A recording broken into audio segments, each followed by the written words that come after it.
এই পৃথিবীতে কেউ কাউকে জায়গা করে দেয় না, এখানে জায়গা করে নিতে হয়। আপনি যদি পরিশ্রম করেন, পরিশ্রমে যে ঘাম ঝরে শরীর থেকে, পরিশ্রমের ঘামে জন্ম নেয় সফলতার বীজ। আপনি যখন হাড় ভাঙ্গা পরিশ্রম করবেন, এই পরিশ্রমে যে লোনা পানি বেরোবে, যে ঘাম বেরোবে, এই ঘামেই জন্ম নেয় সফলতার বীজ। এবং সফলতার কোনো শর্টকাট হয় না প্রিয় ভাইরা। অনেকে অল্পতে সফল হতে চায়, শর্টকাট খুঁজে, আছে না নাই? না, সফলতার জন্য আপনাকে লং কাটে যেতে হবে। ওখানে কোনো লিফট থাকে না, সিঁড়ি বেয়ে উঠতে হয়। অনেকে চায় যে সফলতার লিফটে উঠবো, সুইচ চাপবো, সাকসেসফুল ইন লাইফ। না, এত সহজ না, আপনাকে সিঁড়ি বেয়ে উঠতে হবে। তাহলে পরিশ্রমের কোনো বিকল্প নেই। এই দুনিয়াটা হচ্ছে পরিশ্রমের জায়গা, সংগ্রামের জায়গা।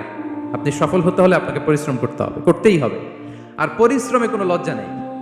আমি বিভিন্ন আমার আলোচনায় বলি, কাজে লজ্জা নেই। লজ্জা হচ্ছে অলসতায়, লজ্জা হচ্ছে হাত পাতায়, লজ্জা হচ্ছে অকর্মণ্যতায়।